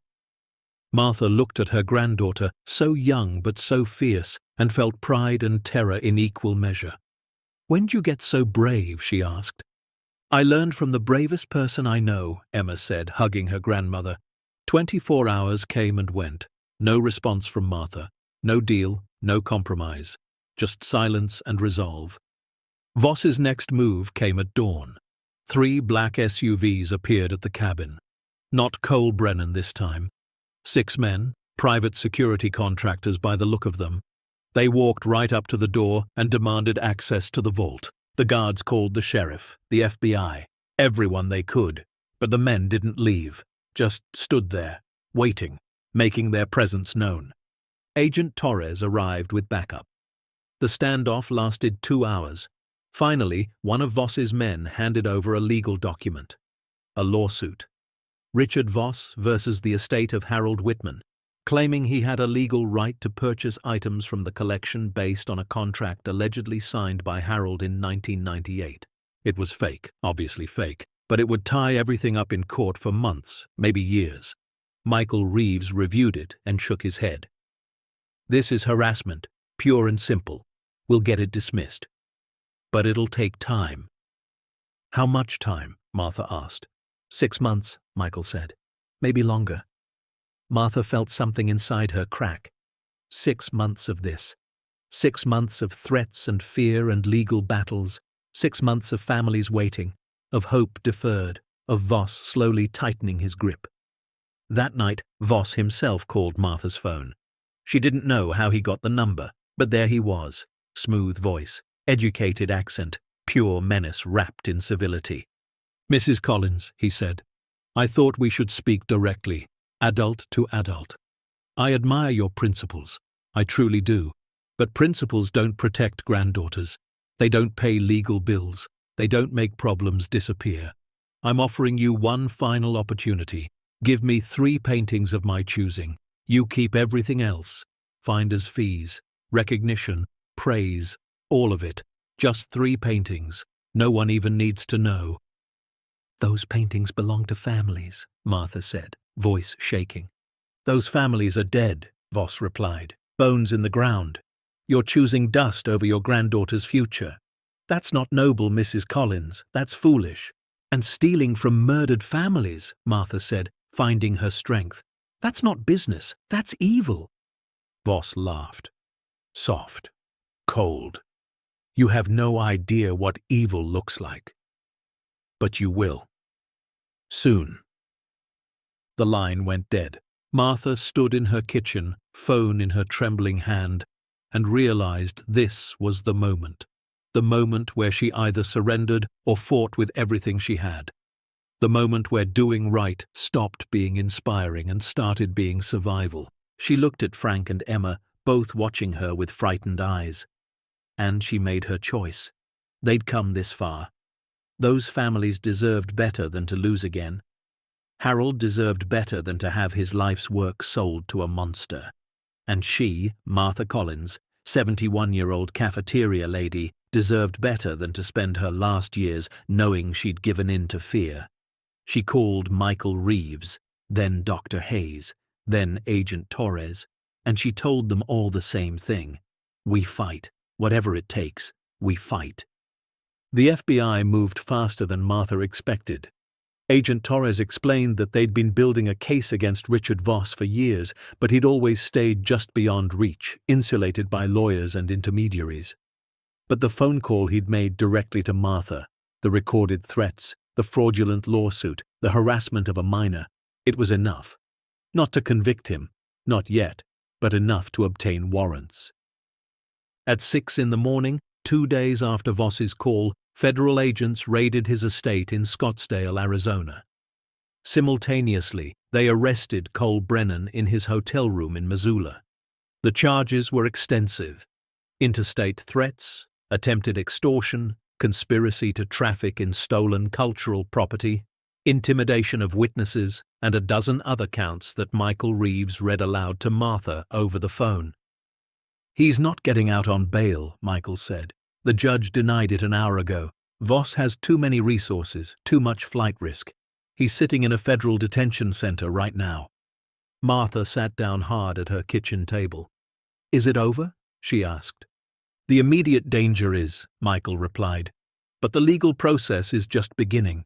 This is going to be a long fight, Martha. Months, probably years. But you're safe now. Emma's safe. That's what matters." That afternoon, the news broke. Every major network carried the story. billionaire collector arrested in connection with art theft intimidation case. The Montana woman who said no. Elderly couple stands up to threats, protects Holocaust survivors' legacy. Mason Garrett's follow-up article went viral again, this time focusing on the arrest and what it meant for art restitution worldwide. Martha's phone exploded with calls, interview requests, book deals, movie offers. She ignored most of them, but she did accept one call from David Herman in Brooklyn. "Mrs. Collins," he said, his elderly voice thick with emotion, "I just saw the news. What you've been through, what you've risked, I don't have words." "You don't need words," Martha said gently. "You're getting your grandmother's portrait back. That's all that matters." "No," David insisted. "What matters is that you showed the world that some things are worth more than money. That memory matters. That justice matters. My children called me this morning, my grandchildren. They want to know about their great-great-grandmother now. They want to know her story. Because of you, she's not forgotten anymore." Martha cried after that call, sat at the table and wept while Frank held her and Emma brought her tissues. They were tears of relief, of exhaustion, of something like peace. The weeks following Voss's arrest brought unexpected complications. His legal team filed motions claiming that the collection itself was illegally held, that Harold had never had proper authority to maintain custody, that the entire vault was evidence of theft rather than protection. It was a desperate strategy, trying to shift blame onto a dead man who couldn't defend himself. But Michael Reeves was ready. He'd spent months gathering documentation from military archives, letters from the Monuments Men program, testimonies from surviving colleagues of Harold's. One particularly powerful piece of evidence came from a retired Army colonel named James Patterson, now 94 years old, who'd served alongside Harold in Germany. Martha and Frank drove to Virginia to meet him. He lived in a veterans' home, a small room filled with photographs and memories. When they arrived, he was sitting in a wheelchair by the window, wearing his old uniform jacket, even though it hung loose on his shrunken frame. "You're Harold's niece," he said when Martha introduced herself. His eyes, though clouded with age, still held clarity. "Harold Whitman was the best man I ever knew. Saved my life twice. Once from German artillery, once from my own greed." Martha sat beside him. "What do you mean?" Colonel Patterson's hands shook as he picked up a photograph from his desk. Showed Harold and himself, young and strong, standing in front of a castle in Germany. 1946, he said. "We'd just liberated a cache of stolen artwork, millions of dollars worth. Some of the boys, they wanted to take pieces, sell them, get rich." Harold stood up to them, said these items represented people's lives, families destroyed. He made us understand we weren't just handling property, we were handling memory. He paused, wiping his eyes. He took custody of items that had nowhere else to go, items the system would have lost or sold. He promised those families, even though they were dead, that someone would remember, that someone would care. And he kept that promise for 52 years. Colonel Patterson testified via video conference during one of the preliminary hearings. His words, delivered in a voice that shook but never wavered, demolished Voss's argument. Harold hadn't stolen anything. He'd saved everything. Over the next 3 months, the legal machinery ground forward. Voss's lawyers fought everything, filed motion after motion, tried to delay and obstruct. But Michael Reeves and his team were relentless. Dr. Hayes and Dr. Chen provided irrefutable documentation of provenance. Agent Torres built an airtight case for the intimidation charges, and slowly, inevitably, the walls closed in on Richard Voss. But more importantly, the restitution process accelerated. With Voss in custody and the collection now under federal protection, courts moved quickly. The first official ceremony took place in December, 8 months after Martha first opened that vault. It was held at the Montana State Capitol in Helena. The governor hosted. Representatives from 4 countries attended. And Martha stood on a stage she never imagined standing on, watching as items were formally returned to families. The Herman portrait was presented to David Herman, who'd flown in from New York with his 3 children and 7 grandchildren. He stood in front of the painting, the woman in blue, his grandmother who'd died at Auschwitz, and he wept. His daughter held him. His grandchildren stared in wonder at the face they'd only heard about in stories. One of David's grandsons, a teenager named Jacob, approached Martha after the ceremony. He was tall and serious, wearing a suit that looked uncomfortable on him. "Mrs. Collins," he said quietly, "I never cared about history before. My dad tried to teach me about the Holocaust, about our family, but it felt distant, like it didn't matter to me. But seeing that painting, seeing my great-great-great-grandmother's face, it made it real. She was a person, she had a life, and someone stole it from her." He paused, struggling with emotion. "Thank you for making her real to me." Martha hugged him, this boy who represented the future, who would carry his family's story forward because she'd chosen to do the right thing. Rosa Weinberg received her mother's silver menorah, stolen from their home in Vienna in 1938. She was 89 years old, hands shaking as she held it, and she began singing a prayer in Hebrew that her mother had taught her as a child. The entire room fell silent, listening. When she finished, she looked at Martha with eyes that had seen too much pain. "My mother lit this menorah every Friday night," Rosa said. "Even during the worst times, even when the Nazis were taking everything, she lit these candles and said the blessing. The last time I saw her, the night they took her, she made me promise to remember, to never forget." Rosa's voice broke. "I kept that promise. But I thought the menorah was gone forever. That physical connection to her was lost. You gave it back to me. You gave me my mother's light back." Martha couldn't speak, just held Rosa's frail hands and cried with her. Jacques Moreau accepted his family's landscape painting, a French countryside scene that had hung in his grandfather's chateau until Nazi officers loaded it into a truck in 1943. He gave a speech in French, translated by an interpreter, about how a painting could carry the soul of a place, of a time, of people who'd loved it. "My grandfather painted this himself," Jacques explained. "He wasn't a famous artist, just a man who loved his land." This painting hung above the fireplace in the main hall. Every generation of our family gathered beneath it for holidays, for celebrations. It witnessed births and weddings and funerals. When the Nazis took it, they didn't just steal art, they stole our center, our gathering place. And now, thanks to Madame Collins, we can gather beneath it again. My family is coming from all over France next month. We're going to hang this painting in my home, and we're going to tell our children about the woman in Montana who understood that some things are worth more than their price. One by one, 17 families received items that day. Photographs were taken. Tears were shed, stories were shared, and Martha stood to the side, holding Frank's hand, watching something profound unfold. There was another family that day that affected Martha deeply. A young woman named Sarah Goldstein, barely 30 years old, who received a small leather-bound book. It was a journal kept by her great-great-grandfather during his time in a concentration camp. Harold had found it among items recovered from a Nazi officer's personal collection. The officer had kept it as a trophy, evidence of a Jew he'd helped murder. Sarah opened the journal with trembling hands. Inside were sketches, drawings of camp life, of other prisoners, of moments of humanity in the midst of horror. And on the last page, a letter to whoever might find it. "If you're reading this, I'm probably dead." The letter began in cramped handwriting. "My name is Isaac Goldstein. I was a teacher in Warsaw. I had a wife, Rachel. 3 children, Miriam, David, and Rebecca. The Nazis took everything from us, but they couldn't take this.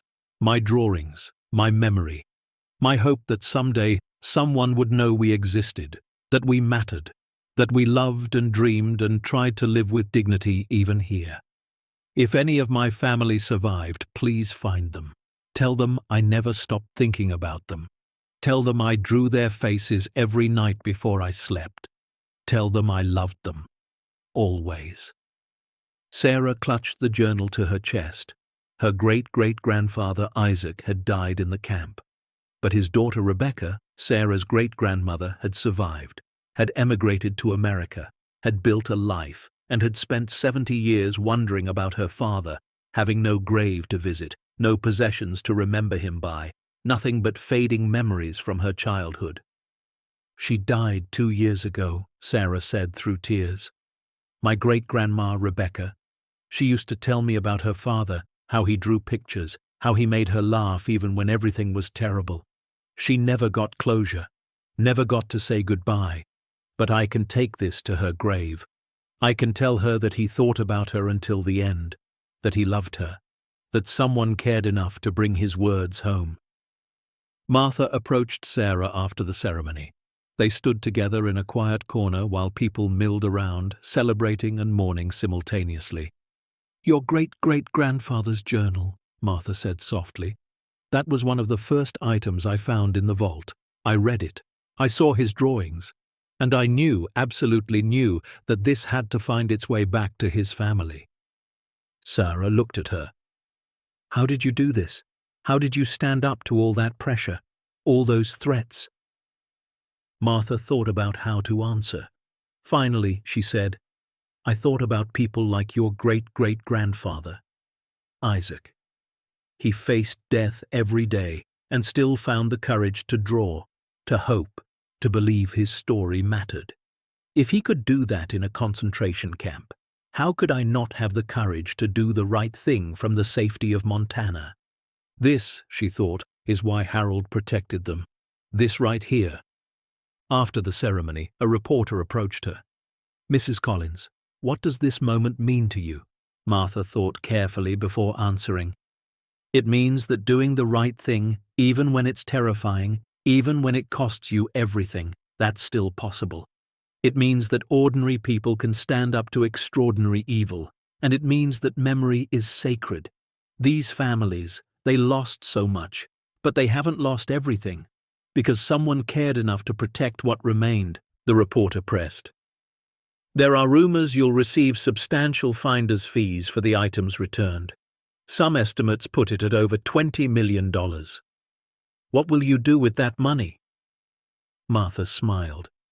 "If and when that happens, we'll use it the way Harold would have wanted, to keep searching for families, to keep returning what was stolen, to make sure this kind of theft and intimidation never succeeds again."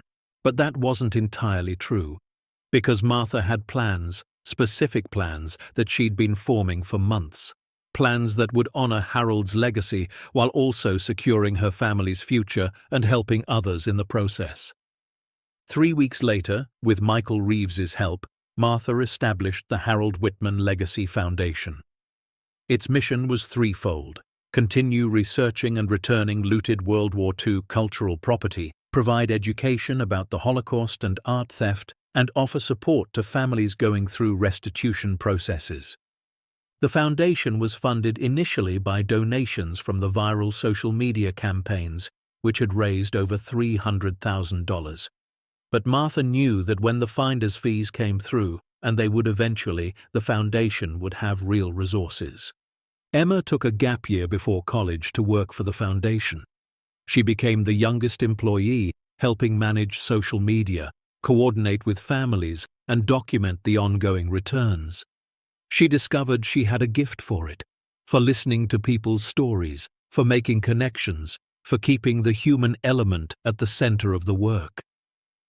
One afternoon, she sat with Martha at the cabin, now transformed from a hidden fortress into a small museum and education center. They'd renovated it carefully, preserving Harold's personal spaces but opening the main area for visitors. School groups came, historians, journalists, people who wanted to understand what one man's quiet courage had protected for 5 decades. "Grandma," Emma said, looking around, "are you happy with how this turned out?" Martha considered the question. Happiness felt like the wrong word for what she felt, It was more complex than that, deeper. "I'm at peace," she said finally. "I know we did what Harold wanted, what those families needed, and I know we didn't let fear win. So yeah, baby, I'm happy." The foundation quickly became more than just an organization. It became a movement. Other people who'd discovered looted items in estates or attics began reaching out, asking for help with restitution. Museums contacted them about questionable acquisitions in their collections. Lawyers specializing in art law volunteered their services. And slowly, the model Martha had created, prioritizing families over profit, choosing justice over expedience, began to spread. One particularly moving case came 6 months into the foundation's operation. A woman in Oregon named Patricia Chen contacted them about a painting she'd inherited from her grandfather. He'd been a soldier in World War II, had brought the painting home, claimed he'd found it in an abandoned building. But Patricia had always wondered about its origins. The style looked European. The subject, a young girl holding a violin, felt too personal, too specific to be randomly acquired. Dr. Chen, no relation to Patricia, researched the painting's provenance. Within 3 weeks, she'd traced it to a family in Prague. The girl in the painting was named Anna Klein. She'd been 12 years old when the painting was done by a local artist in 1937. By 1942, Anna and her entire family had been deported to Theresienstadt concentration camp. None of them survived. But Anna had a cousin who'd been sent to England before the war. That cousin had children. Those children had children. And one of those descendants, a man named Michael Klein, living in London, was still alive. The foundation arranged for Patricia to travel to London to return the painting personally. Emma went with her, documenting the reunion. When Michael Klein saw the painting of his cousin Anna, whom he'd never met but had heard stories about his entire life, he broke down. "She looks like my daughter," he said, staring at the portrait. "My Anna. I named her after my cousin, after the girl I never got to know, and now I can see her face. After 80 years, I can finally see her." Patricia embraced him. "I'm so sorry my grandfather took this. I'm so sorry your family lost so much." Michael shook his head. "Your grandfather probably didn't know, probably found it in the chaos. But you knew it didn't belong to you. You chose to find us. That's what matters." Emma filmed the entire exchange. Later, the video would be viewed over 5 million times online, sparking conversations about art restitution, about inherited responsibility, about how we deal with the complicated legacies our families leave us. The finder's fees began arriving in March, almost a year after Martha first opened the vault. The courts had determined that for items without direct heirs, Martha was entitled to 15% of assessed value as the discoverer and protector. For items that went to museums rather than families, the percentage was higher. Michael Reeves and his team handled all the complex calculations, the tax implications, the international agreements. When the final number came through, Frank sat Martha down at their kitchen table, the same table where this had all begun, with a cream-colored envelope, and showed her the bank statement. $18,200,000, he said quietly. Martha stared at the number. It didn't feel real. People like them didn't have numbers like that in their bank accounts. People like them clipped coupons and worried about utility bills. "What do we do with it?" she asked. Frank had clearly been thinking about this. "First," he said, "we set up Emma's college fund, full ride to wherever she wants to go, graduate school if she wants it. We make sure she never has to choose between education and eating." Martha nodded. "Okay, what else?" "We pay off the medical debts for everyone in our building," Frank continued. "Old Mrs. Patterson down the hall, she's been struggling with her prescriptions. The young couple in apartment 3, they've got a kid with health issues. We can help them." "Yes," Martha agreed. "We can." Frank's voice grew softer. "And we buy a house. Nothing fancy, just something with a porch where we can sit in the evening. A garden where you can grow tomatoes like you always wanted. A place that's ours." Tears filled Martha's eyes. She'd given up on that dream decades ago. After David and Claire died, after Emma came to live with them, every dollar had gone to just surviving. The idea of owning a home, of having space to breathe, had seemed impossible. "Can we really?" she whispered. Frank took her hand. "Martha, you stood up to a billionaire. You faced down threats that would have broken most people. You protected a legacy that mattered. You earned this. We earned this." They bought a modest house on the outskirts of Whitefish. 3 bedrooms, wraparound porch, half an acre with room for a garden. It wasn't a mansion. It didn't have marble floors or chandeliers. But it had a kitchen with windows that let in morning light, bedrooms where Emma and her future children could stay, and a porch where Martha and Frank could watch the sun set over the mountains. The day they moved in, their neighbors from the old apartment building threw them a party. People brought casseroles and cookies. Mrs. Patterson gave Martha a small cactus in a clay pot. The family from apartment 3 brought their daughter, who drew Martha a picture of a house with hearts around it. "You're not leaving us," Mrs. Patterson said, hugging Martha. "You paid off my medical bills. You gave me 5 more years at least. You're family now." Frank stood on their new porch that evening, beer in hand, watching the sun paint the sky orange and purple. Emma sat on the steps, her laptop open, working on the foundation's newsletter.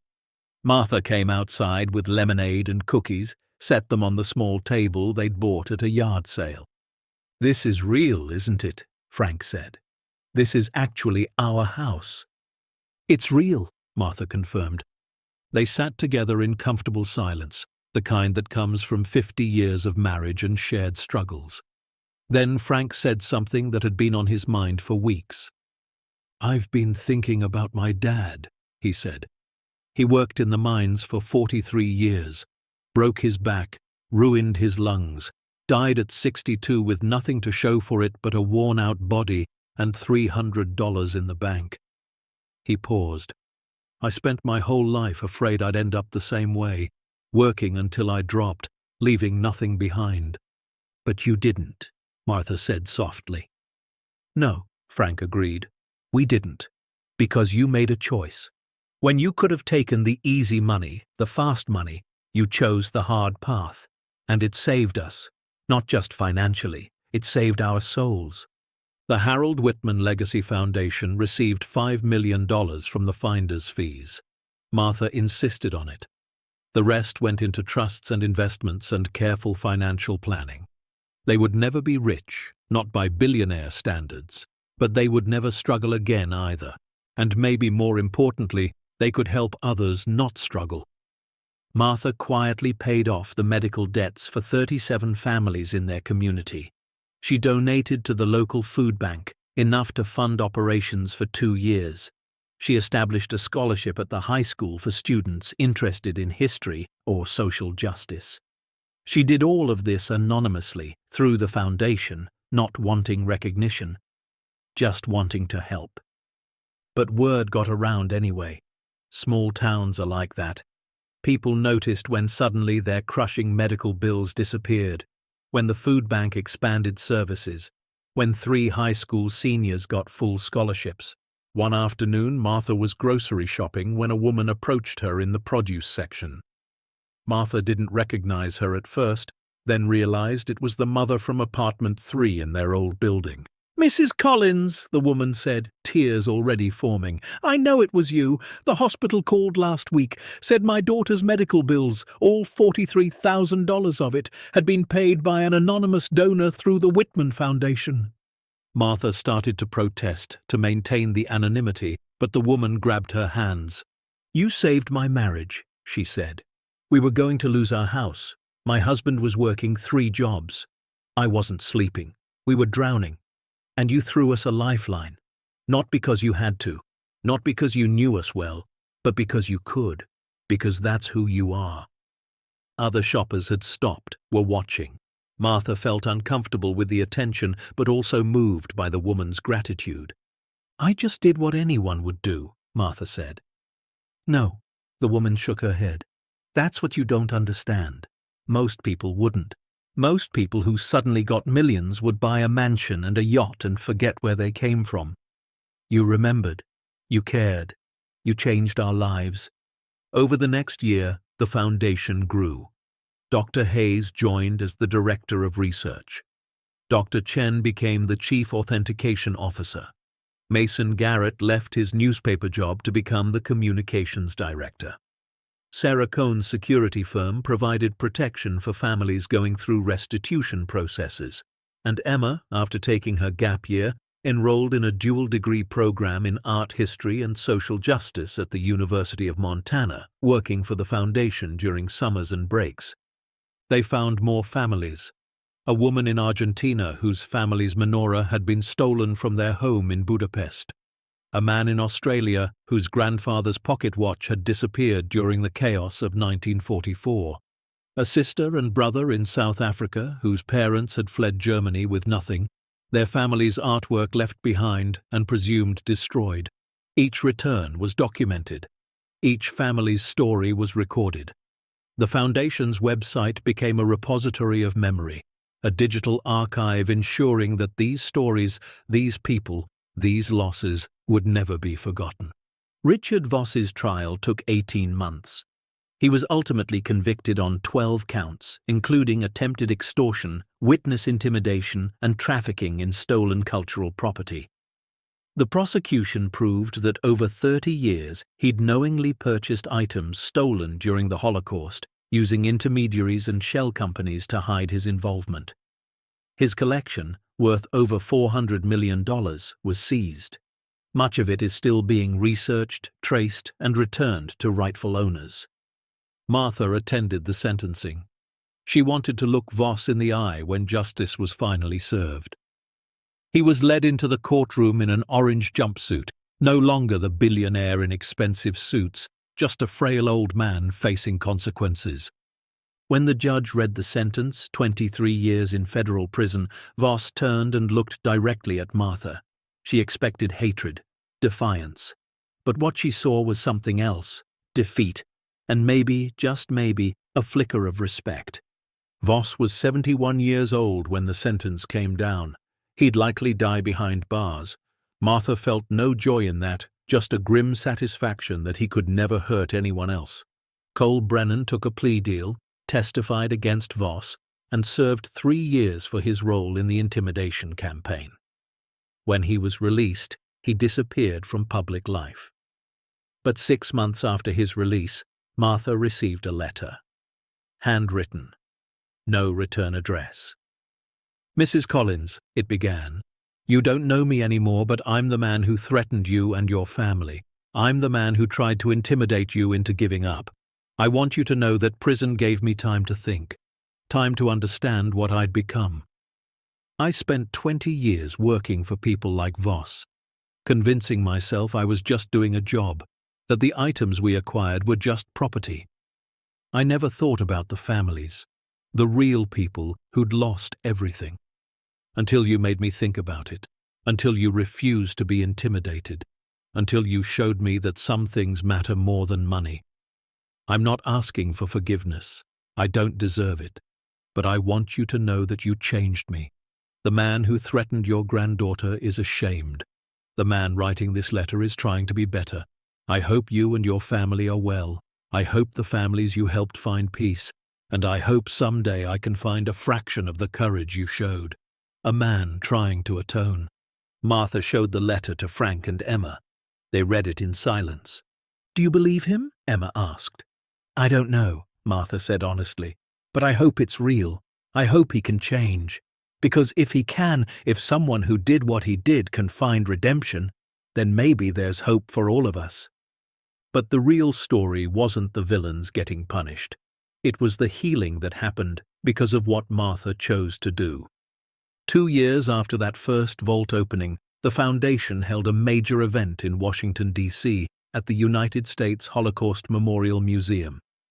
It was called Voices of Return, When Justice Remembers. Families from around the world whose items had been recovered and returned gathered to share their stories. Some had received artwork, some had gotten jewelry or documents or photographs. all of them had gotten something more precious. Acknowledgement that what was taken mattered, that who they'd lost mattered, that memory was sacred. Martha was invited to speak. She stood at the podium in a simple blue dress Frank had helped her pick out, looking at the hundreds of faces in the audience. Some were survivors themselves, aged and frail but still here, still witnessing. Some were children and grandchildren of survivors, carrying stories forward. Some were just people who cared, who believed that justice delayed didn't have to mean justice denied. "My name is Martha Collins," she began, her voice steady despite her nerves. "2 years ago, I inherited a cabin from an uncle I barely knew. I thought I was getting a building, maybe a few acres of land. What I got was a responsibility, a sacred trust. My Uncle Harold spent 52 years protecting items stolen from families during the Holocaust. He couldn't return everything. Some families were completely gone, but he never stopped trying. He never stopped caring. When he left it all to me, I had a choice. I could see dollar signs, or I could see faces. I could see an opportunity for wealth, or I could see an obligation to memory." She paused, looking around the room. "My husband and I, we've been poor our whole lives. We know what it's like to choose between medicine and groceries, to stretch a dollar until it tears. When we found out the collection was worth nearly $300 million, the temptation was real. We could have taken offers, could have walked away wealthy, and nobody would have blamed us.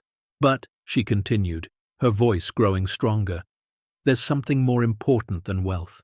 There's integrity. There's remembering that real people, with real lives and real loves and real dreams, had everything stolen from them. They were murdered. Their families were destroyed. Their possessions were taken. And for decades those possessions just sat in the darkness, forgotten. My Uncle Harold, he didn't forget. He spent his whole life making sure those items were protected, making sure that if the chance ever came, they could be returned. So when he left it to me, I knew what I had to do. Not because I'm special, not because I'm particularly brave, but because it was right.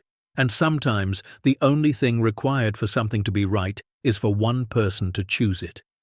The room erupted in applause. Martha felt tears on her cheeks, but kept speaking. "We've returned over 60 items so far to 28 families across 6 countries. The Foundation is actively researching another 40 items. And we'll keep going, for as long as it takes. Because memory matters. Because justice matters. Because the world needs to know that evil doesn't always win. Sometimes ordinary people with extraordinary conscience can make a difference." When she finished, the standing ovation lasted 5 minutes. People approached her afterward, wanting to shake her hand, to thank her, to tell her their own stories. David Herman was there, now 90 years old, with his great-grandchildren. He introduced Martha to them as the woman who brought great-great-grandma home. Emma stood beside her grandmother, beaming with pride, and Martha realized something profound. She'd spent 71 years thinking her life didn't matter much. She'd been a cafeteria worker, a mother, a grandmother. She'd lived small and quiet and unremarkable. But Harold had seen something in her, something she hadn't seen in herself, the capacity for courage, for choosing right when it would be easier to choose wrong, for standing firm when everything pushed her to fall. And in choosing her, in trusting her with his life's work, he'd given her the chance to become more than she'd ever imagined possible. 3 years after finding the vault, Martha and Frank celebrated their 50th wedding anniversary. Emma organized a party at the cabin, now officially renamed the Whitman Heritage Center. Friends came from across the country, families they'd helped return items to, Foundation staff, the guards who'd protected them, Agent Torres, now retired but still a friend, Dr. Hayes and Dr. Chen, Michael Reeves, Mason Garrett. They ate barbecue on the lawn. Children played in the clearing where Martha had first stood, terrified and uncertain, looking at a building that would change everything. And as the sun set behind the mountains, painting the sky in shades of amber and rose, Frank and Martha stood on the cabin's porch holding hands. 50 years, Frank said, through poverty and loss and grief. And now this. Would you change anything? Martha asked. Frank considered. I'd have liked fewer years of struggle, fewer nights wondering how we'd make rent, fewer times saying no to things Emma wanted because we couldn't afford them. But, Martha prompted, hearing the unspoken word. But, Frank smiled, I wouldn't change this. What we did here, what it meant, who we became. No, I wouldn't trade that for easier years. Emma joined them on the porch, now 20 years old, finishing her degree, planning to take over as the Foundation's executive director when Dr. Hayes retired. She leaned against the railing between her grandparents. You know what I realized, Emma said.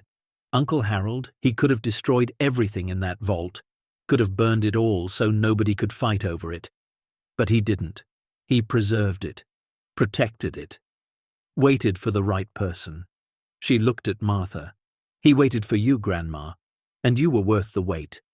Martha's throat tightened. She looked out over the clearing, at the people gathered, at the legacy that had been hidden and was now flowering. She thought about Harold, young and determined in his uniform, making the choice to protect rather than profit. She thought about the families who'd wept with gratitude when pieces of their history were returned.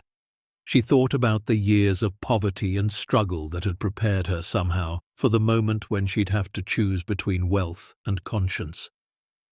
Anyone can change the world if they're stubborn enough to stand their ground and brave enough to speak the truth, she said softly. Emma pulled out her phone and typed that into her notes. That's going on the Foundation's website, she said. As darkness fell and stars emerged over the Montana mountains, the party continued inside the Heritage Center, but Martha stayed on the porch a while longer. Frank went to get her a sweater, and for a moment she was alone.